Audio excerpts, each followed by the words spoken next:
Today I want to talk to you about Amazon Automate Pricing. So it's a feature on Amazon that automatically goes in and reprices your inventory.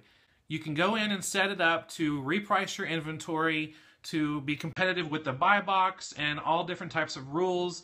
Before, anytime you needed to reprice something, you either needed to go in manually and reprice something, or you would have to pay a monthly fee to a third-party service provider who would go in and reprice items for you by whatever rules that you set up. And there's some pretty good ones out there. We have not used repricers before. We like to go in and set up our repricing manually. But now Amazon is offering for pro merchant sellers a free tool to reprice their inventory.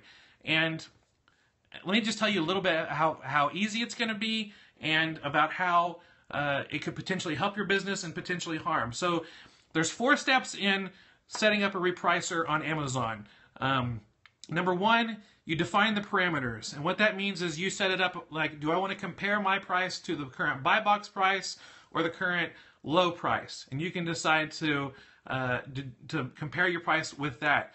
You can choose what action you want. Do you want to be a certain percentage above the buy box? You want to match the buy box or be a certain percentage below the buy box? You can do that, or a dollar amount. You can do a certain dollar amount above the buy box, match the buy box, or be a dollar amount below the buy box.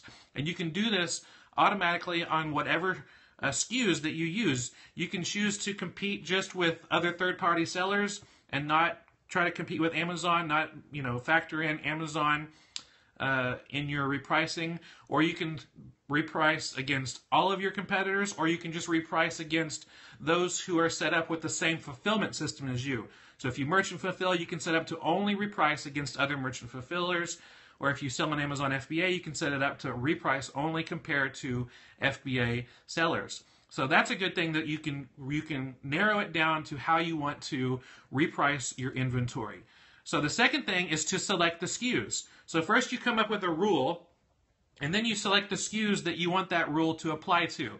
Some people, you can set up a rule to apply to all your books or all your kitchen items or all your toys. Or you can just set up a certain rule for a specific SKU and just connect that SKU to that rule. So that's number 2, is select the SKUs. Number 3 is to set your minimum and maximum prices. So when you're repricing, you can make sure that that there is a minimum and maximum price so that your price doesn't go too low to where you're going to lose money, and your price doesn't go too high and I don't know why it'd be a bad idea to have your price too high, other than that the price is like so high no one's ever going to buy it. But because you might decide, I want to have a pricing ceiling because I don't think anyone's going to buy this for $500. My price ceiling needs to be at $100 or something like that. So you can set the minimum and maximum of your price. And then number 4 is click Start Repricing. And that 15 minutes later will start repricing your inventory, and it should do it automatically. I read through on Amazon's homepage kind of the Q&A, the FAQs about, how does this all work? Because some of the questions I had were like, how often does this repricing happen? Does it happen automatically? Like if something sells, does it automatically reprice the item up or down if something sells? If the buy box, sells and I'm priced at, like, if the buy box is at $20 and I price $2 above the buy box and the buy box sells and the next buy box price is $21, does mine go up immediately or does it stay the same? How does it work?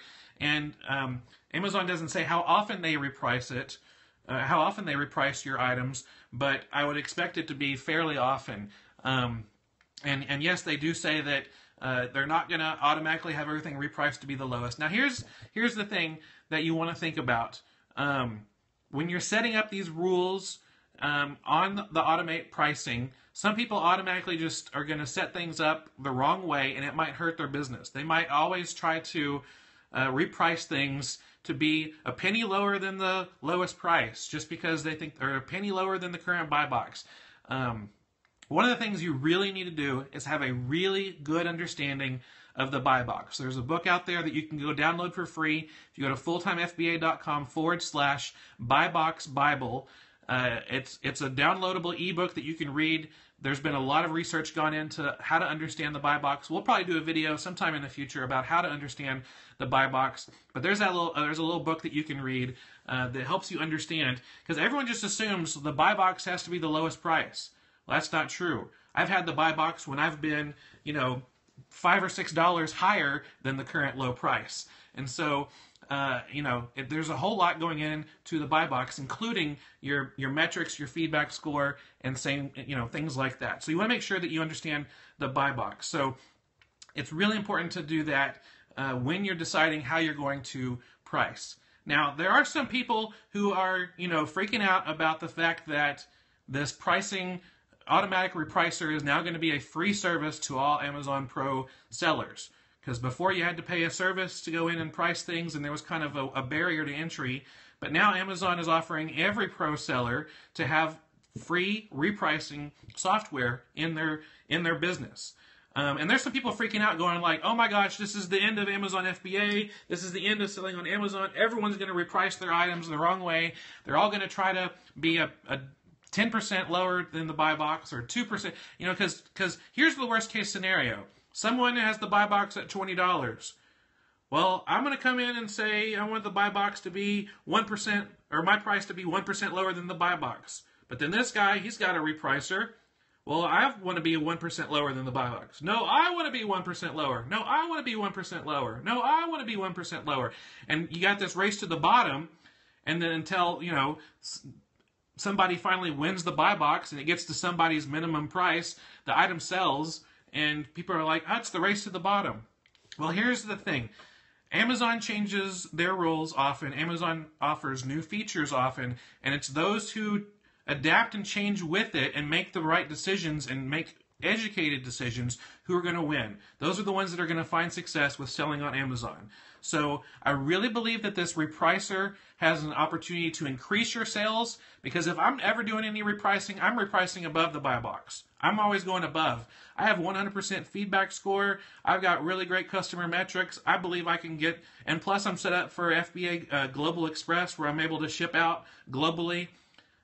There's all those things that are in my favor, so I'm always going to be repricing above the buy box, knowing that Amazon will give me a percentage of that because of how good of a seller I am. So I always want to do that. So I think it's going to increase sales. I think it's going to increase profits if done right. Again, understanding the buy box will help you.